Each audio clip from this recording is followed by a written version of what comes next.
कहूं सादात आले फातिमा है, मौला अली की कई और औलादे भी हैं, लेकिन उनको सैयद नहीं कहा जाता। तवज्जो है, सैयद उन्हीं को कहा जाएगा कि मौला अली की वो औलाद जो सैयदा ज़हरा के सदफ अक़दस से है। इसी को इमाम अहमद रजा ने लिखा। लिहाजा एक बोली हमें यह भी सुनती हुई नजर आई कि हम सादात हैं और हमारा सिलसिला चलते हुए इमाम हुसैन तक पहुंचा, फिर इमाम हुसैन से मौला अली तक पहुंचा, फिर मौला अली से जनाब अबू तालिब तक पहुंचा, और इस पूरे शजरे में हमारे नाम मोहम्मद आया ही नहीं। समझ रहे आप? तो सैयद होकर ऐसी बात करना यह बहुत हल्की बात है।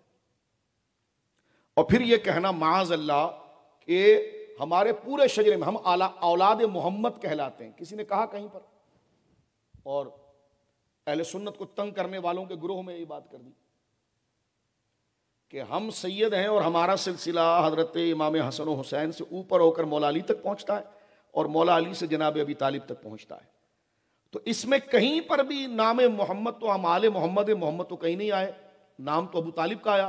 तो आगे वो क्या कहने लगे कि इसका मतलब यह है कि मोहम्मद अबू तालिब में जम हो गए। तो वहां बैठे हुए कुछ लोगों को मैं ये कहूं, आपको शर्म आनी चाहिए थी।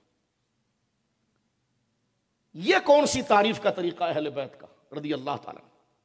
पहली बात यह है कि मैंने आपको बताया कि मौला से जो सादात की निस्बत अबी तालिब की तरफ नहीं जाती, मौला से सादात की वो निस्बत जो सैयदा ज़हरा से वो जनाब रसूलुल्लाह तक जाती है।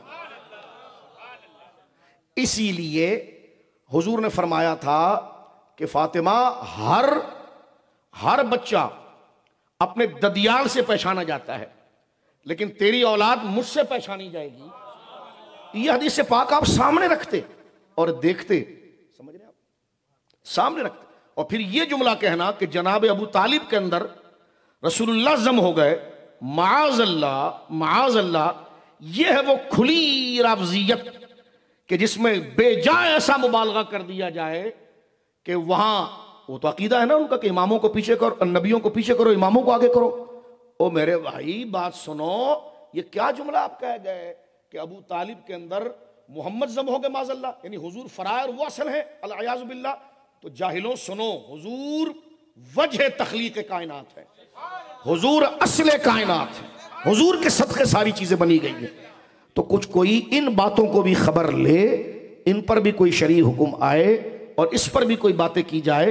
ये क्या भाण की बोली आप कह गए कि जनाब अबू तालिब के अंदर मोहम्मद जम हो गए। ये मौला अली की तारीफ है, ये सादात की तारीफ है। तवज्जो है, क्या लहजा। इसलिए हम कह रहे थे कि भाण बनकर अकीदत खुद नहीं सोचो, ये सारे मसले बुजुर्गों ने निपटा दिए हैं, उनकी किताबों से पढ़कर आगे बयान कर दो। ये मलंगों का, चरसियों का, बड़े बड़े बालों का, भाणवों का, ये इनका मौजू नहीं। इनकी अकीदत तो जाहिलाना होती। शरीयत जो अकीदत रखती है वो देखो, ये देखो कि इस मसले को गौस पाक ने कैसे निभाया है, दाता साहब ने कैसे निभाया, इमाम रब्बानी ने कैसे निभाया। तो लिहाजा सहाबाए किराम रिदवानुल्लाह अजमईन की इज्जत और तौकीर में भी लिहाज के जुमले बोले जाए और हजरात अहले बैत के लिए भी लिहाज के जुमले बोले। तो लिहाजा सादात का सिलसिला जनाब अबू तालिब तक नहीं, जनाब रसूलुल्लाह तक पहुंचता है, क्योंकि ये, और वो पहुंचता मौला अली की निस्बत से नहीं, सैयदा ज़हरा की निस्बत से। कहां गई वो तकरीरें कि जो पढ़कर सुनाई जाती थी कि अली वो है कि जिसकी पुष्ट में अल्लाह ने मेरी औलाद को रखा है। तो पता चला अली की पुष्ट में औलाद अबू तालिब की नहीं, मोहम्मद रसूलुल्लाह की है।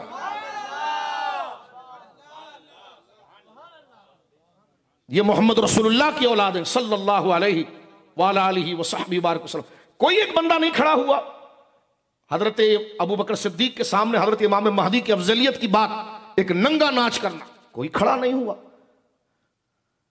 सादात की ताजीम बरहक है और लाजिम है, उनके जूतों सरों पर है, लेकिन जहां बदअकीदगी का उनसर आएगा तो फिर हम गौसे आजम वाले सैयद को पकड़ेंगे और किसी राह को नहीं जाएंगे। हम कोई तौहीन नहीं करना चाहिए, लेकिन एक बात करना चाह रहे हैं आपके साथ। मैं एक बात करना चाहता हूं कि अगर आप इज्जतदार बाप हैं, आपका बेटा आपके कहने के खिलाफ करे, मैं उसका अदब भी करता रहूं, तो चलो मैं तो इसलिए अदब कर लिया कि आप मेरे बुजुर्ग हैं, आपका बेटा है। लेकिन आप मेरे बुजुर्ग हैं, उस गलती पर वो आपके सामने आएगा तो आप मेरी तरह अदब करेंगे या उसको खींचेंगे?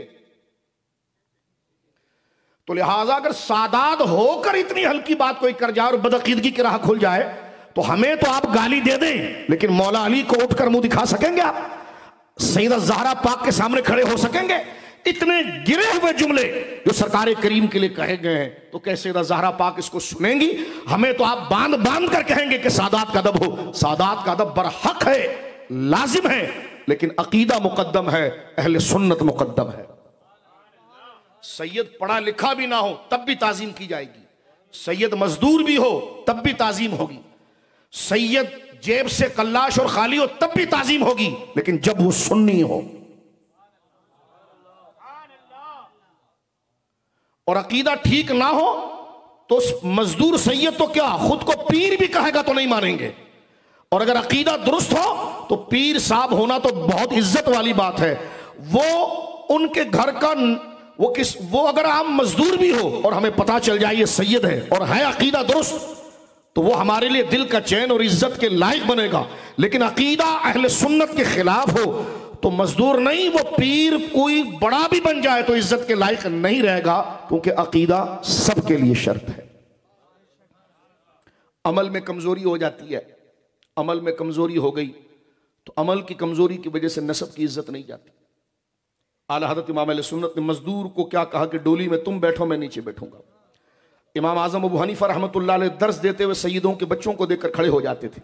ये सब बरहक है, इसके खिलाफ सोचा भी नहीं जा सकता, लेकिन जब ऐसी बात कर दी जाए जो खुद बाबा जान के खिलाफ हो, जो खुद दादा जान के खिलाफ हो, और दादा जान जो अहले सुन्नत के बानी है उनके खिलाफ हो, तो फिर इसको सादात की तौहीन नहीं, आपने गलती कर दी। और आला हज़रत से पूछा गया ना कि सैयद अगर ऐसी बात कर जाए कि जो हद उस पर लगे, तो फरमाया कि हम उसको भी तंबीह करेंगे, उसको भी तंबीह करेंगे, लेकिन सजा देते वक्त ये सोचेंगे कि शहजादे के पांव में कीचड़ लग गया है, हम उसको साफ कर रहे हैं। ये जुमले भी जब कहे गए हैं कि जब वो खुद सुन्नी रहे,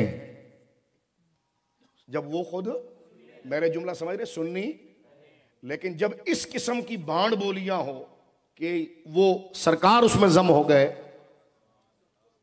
हाँ, और इस किस्म की बोलियां हो कि हजरत जकरिया दरख्त के अंदर चले गए तो उनको काट दिया गया, इमाम हुसैन ने किसी दरख्त की पनाह न ली, तो अंबिया का रुतबा नीचे दिखाया जाए, तो फिर यहां पर कोई गुंजाइश नहीं होगी। यहां शरीयत को देखा जाएगा, असल सादात को देखा जाएगा कि जिनके शजरे वाक़ियतन साबित लाजिम सबके लिए लायक ताज़ीम। तो लिहाजा ये वो बैलेंस है मेरे दोस्तों बुजुर्गों, ये नहीं हो सकता। ताज़ीम सादात की लाजिम है, मैंने जिस तरह आपको कहा लाजिम है, लेकिन मैं ये जुमला कहना चाहता हूं कि आप पर भी लिहाज लाजिम है। अज़वाज मुतहरात को क्या कहा गया?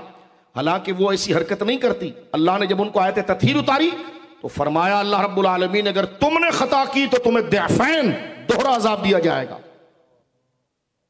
इसी दाता साहब रहमतुल्लाह अलैह ने मकतूबात में लिखा अपने कश्फुल महजूब में कि सरकार इमाम जाफर सादिक तशरीफ लाए, हजरत बायज़ीद बिस्तामी कोई बुजुर्ग थे, उन्होंने कहा जा इब्नु रसूलिल्लाह सल्लल्लाहु अलैहि वसल्लम कि देखो मजमे में रसूलुल्लाह के बेटे आए, उनसे बड़ी क्या बात होगी, इमाम जाफर सादिक से बड़ा कौन सैयद होगा, और उनकी शान कितनी आला है। लेकिन आप धाड़े मार कर रोने लगे और हाथ पकड़ कर बायज़ीदिया उनका कहा, फरमाइंदा ये जुमला मुझसे नहीं कहना। कह लगे हुजूर अगर आप नहीं तो फिर कौन?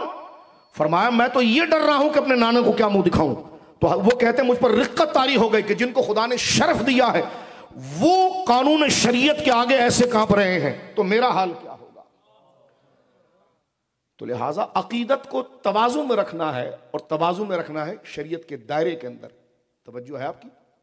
शरीयत के दायरे के। एक पोता नवासा अपने ताया और अपने बाप के साथ बैठने वाले उनके यारों के खिलाफ हो जाए, तो अगर उस पोते को कहे तुमने गलती की, तो कहने के यार उसके बाप के तो बड़े एहसान तुम पर थे, तो कहा ये खुद अपना एहसान खो चुका है, क्योंकि ये उनकी तौहीनें कर रहा है जिनका अदब इनके दादा खुद करते थे। तो लिहाजा सादात का अदब और इकराम लाजिम है और जरूरी है, और सादात कहते ही सैयदा ज़हरा पाक की औलाद पाक को, और सैयदा